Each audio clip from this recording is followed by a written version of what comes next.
18+ यानी 18 साल से ज्यादा वालों के टीकाकरण अभियान से पहले चिंता की खबर है। वैक्सीन की कमी को देखते हुए मुंबई में वैक्सीनेशन बंद कर दिया गया है। आज से 3 दिन के लिए मुंबई में टीकाकरण बंद है। सवाल यही है कि क्या तैयारियां अधूरी थी? 18+ यानी 18 साल से ऊपर के लोगों को वैक्सीन देने में वहां मुंबई में दिक्कत होगी, देर होगी। 1 मई से तो शुरू नहीं होने वाला है। तो वही सवाल है कि अब 1 मई से अभियान कैसे चलेगा? देश का एक राज्य जो 18 साल से ऊपर के लोगों को वैक्सीन देगा और दूसरा राज्य 18 साल से ऊपर के लोगों को वैक्सीन इसलिए नहीं दे पाएगा क्योंकि उसके पास वैक्सीन नहीं है। ये कितनी चिंता की बात है। अब मुंबई चलते हैं, हमारे साथ अश्विनी पांडे हैं। अश्विनी, बताइए मुंबई में क्या इस वक्त हालात हैं वैक्सीनेशन को लेकर? जी देखिए, 3 दिनों तक के लिए बीएमसी ने पूरी तरह से वैक्सीनेशन बंद कर दिया है। आपको याद होगा कि 3 दिनों पहले एक बैठक हुई थी कैबिनेट की और उसमें साफ तौर पे स्वास्थ्य मंत्री ने कहा था कि 1 तारीख से 18 से 44 उम्र के लोगों को जो वैक्सीन दिए जाने की बात हो रही है। महाराष्ट्र 1 तारीख से 18 से 44 उम्र वालों को वैक्सीन नहीं दे सकता क्योंकि इतनी वैक्सीन उनके पास नहीं है। लगातार वैक्सीन प्रोवाइडर्स जो हैं, चाहे सीरम इंस्टीट्यूट ऑफ इंडिया हो, चाहे भारत बायोटेक है, उनसे बातचीत चल रही है, लेकिन उतनी मात्रा में वैक्सीन नहीं आ पाई है जिससे कि 18 से 44 वालों को वैक्सीन दी जा सके। आपके पास मैं आता हूं, रही बात 45 से जल्दी से एक सवाल अनिला जी से ले लूं मैं। अनिला जी, अब बताइए, मुंबई का वो 20 साल का 22 साल का युवा किससे सवाल पूछे? उद्धव ठाकरे से पूछे या आपकी सरकार से पूछे कि भाई मुझे क्यों नहीं वैक्सीन मिल रही है, जबकि दूसरे इसी देश में दूसरे राज्य में मेरे ही किसी उम्र के लोग शख्स को यह वैक्सीन 1 मई से मिल रही है? देखिए, ऐसा है कि देश का युवा बिल्कुल समझ रहा है। जो नहीं समझना चाहते हैं वो मैं सीधी सी बात कहूंगी, उनके अपने खुद के रिजर्वेशंस होंगे।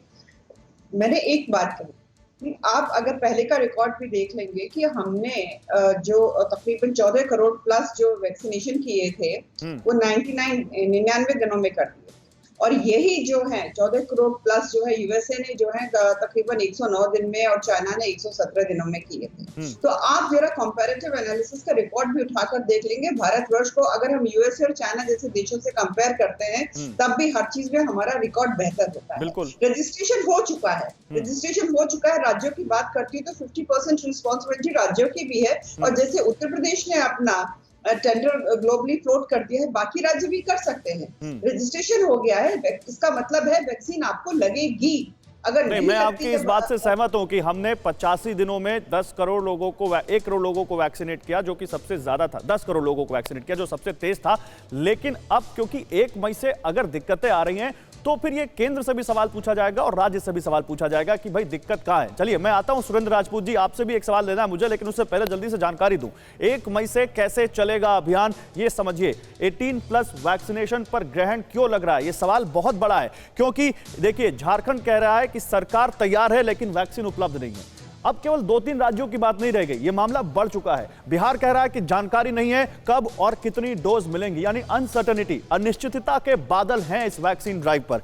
मध्य प्रदेश कह रहा है कि 1 मई से 18 साल से ऊपर वाले लोगों को वैक्सीनेशन नहीं, 3 मई को टीके मिल सकते हैं, उसके बाद आगे देखेंगे कि कैसे यह वैक्सीनेशन शुरू करना है 18+ का।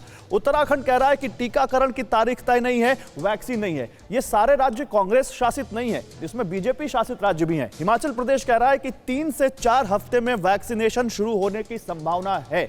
अब और राज्य क्या कह रहे हैं? पंजाब कह रहा है कि पूरी तैयारी नहीं है, टीका मिलने की तारीख भी नहीं मिली है अभी तक। अब देखिए, अब ये सारे राज्य धीरे धीरे आ रहे हैं। महाराष्ट्र तो कह ही चुका है कि वैक्सीन की कमी है, 1 मई से 18+ का वैक्सीनेशन नहीं होगा, और उन्होंने तो 3 दिन के लिए सारा वैक्सीनेशन मुंबई में बंद कर दिया है क्योंकि बीएमसी कह रही है कि वैक्सीन नहीं है। ओडिशा, वैक्सीन कम पड़ी, निर्माताओं से तुरंत टीके देने को कहा है ओडिशा ने भी यहां पर फ्लैग रेज किया है। फिक्र आपकी, सोमवार से शुक्रवार रात 9 बजे सिर्फ TV9 भारतवर्ष पर।